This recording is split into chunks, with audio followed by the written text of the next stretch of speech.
Hey guys! Welcome back to the channel. Nakapag-upload ulit tayo ngayon. Ayun nga, gusto ko lang i-share sa video na to yung bago kong pinagkakabalan ngayon. Ito nga din yung pampalipas oras ko ngayon pag katapos ng work. Share ko lang ngayon sa inyo guys. Ito nga pala yung na-score ko guys. Yung PlayStation 4 Slim. And hindi siya yung Pro pero okay na din siya. White siya yung nakuha natin, and then yung controller niya is black. Medyo chine-charge ko lang siya muna ngayon para matetesting natin siya mamaya. Ito yung mga CD, meron na din ako.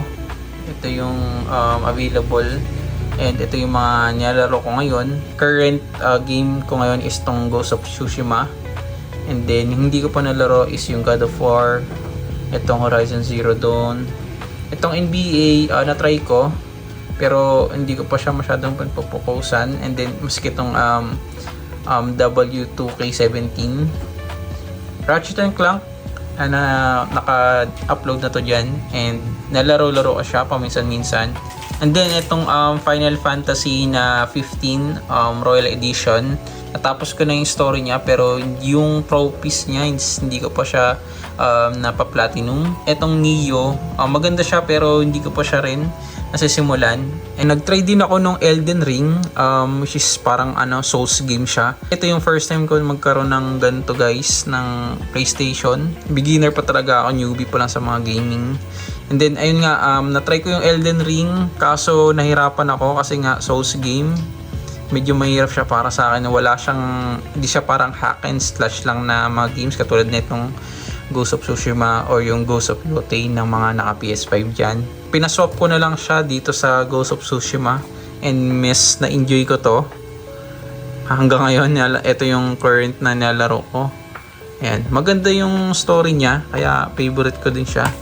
And then yung Final Fantasy na 15 Royal Edition, ito yung kasama nung binili ko siya.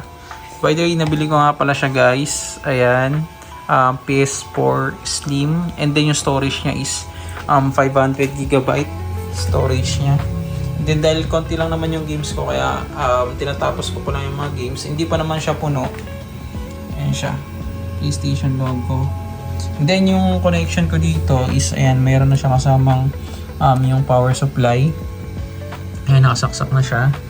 And then yung HDMI, yan, nakakabit na siya hanggang dito sa TV natin, which is yung TV natin na gamit is yung TV mismo dito sa bahay.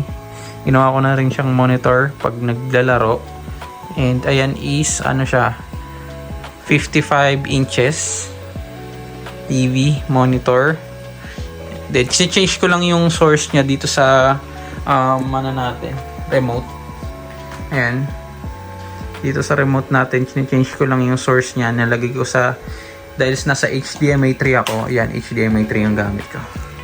Then yung sound bar natin dito, same brand. Dagundong din siya lalo pag naglalaro ka ng mga games. Maganda din siya. Ayan, yan yung setup lang natin. Parang lang talaga siya, simple setup lang siya. Parang mga Tito Gaming lang, ganyan. Pagtapos ng trabaho, ayan, pwedeng maglaro. Ang playing hours ko, mga 2 hours.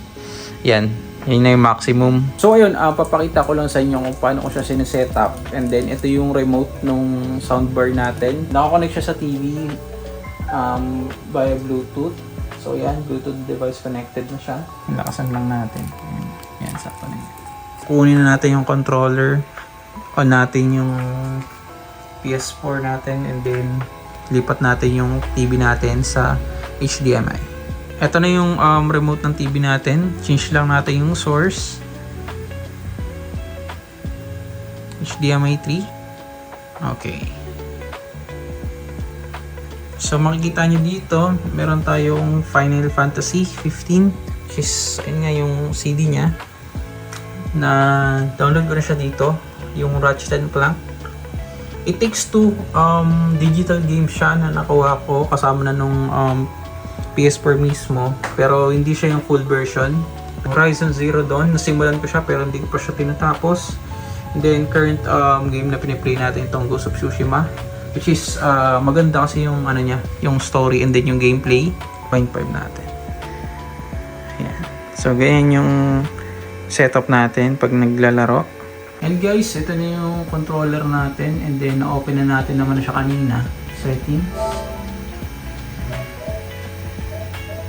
Ayan. Wala lang yung storage niya, which is ayan. Yan. Bali, ano na yung ano niya, gig niya, 286.9 gig. And then yung sa storage niya, hindi talaga siya exact na 500 GB. Then yung profile ng PSN or yung PlayStation Network natin. So, ayan siya. Trophies. Dito makita yung trophies na na-earn. Simula nung nasa akin siya, ito pa lang. So, ayan, makita nyo nandito yung Elden Ring. Ayan. Kaso hindi ko siya tinapos. Doon lang ako sa umpisa. Nahirapan ako sa playability niya. Pero, hindi naman natin alam. Pwede pa nating matryan ulit pag medyo nasanay na tayo. But since beginner pa ako dito, ayan. Ito lang yung mga playable game para sa akin. Ghost of Tsushima, 6 trophies. 3 sa 0 doon, ay 6 din. Horizon, Elden Ring 0. Ratchet 5, puro bronze. Then sa Final Fantasy, makikita nyo dito yung maraming trophies, which is dalawang gold, dalawang silver, and then 37. Kaya naman natin tong Ratchet and Clank na nakuha natin sa Tita Blitz. Ayan. So yan, try natin tong Ratchet. Diba? Ganda pa rin ang ano niya. By the way, yung ano pala natin, TV na gamit is TCL na 55 inches. Okay siya pang ano, pang gaming monitor. Paminsan-minsan, ayan, yung ginagamit natin.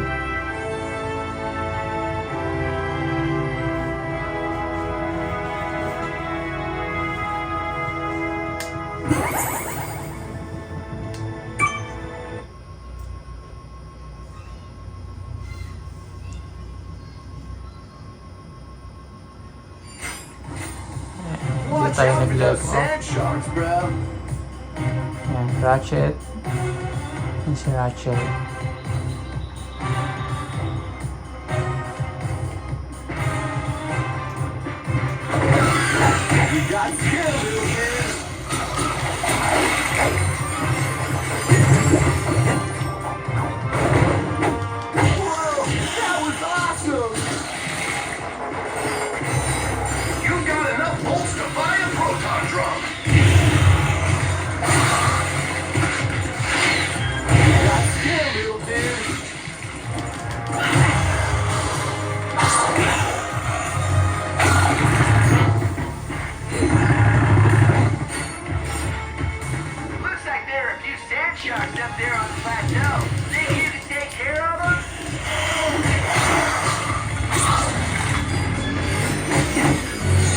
So, enjoy din to laruin si Ratchet and Clank.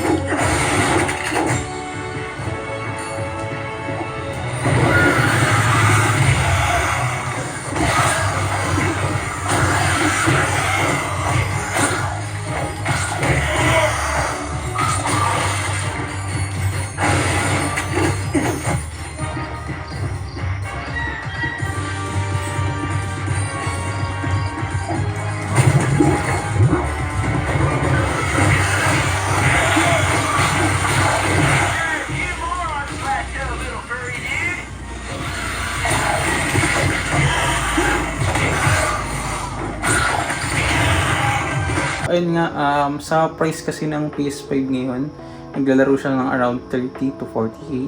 Depende pa yun sa kung pro siya and ilang storage niya. And then kung ano yung package na ino-offer kasama yung mga games na niya. So, but dito nakuha natin siya ng mas mababang price since matagal na siya sa market.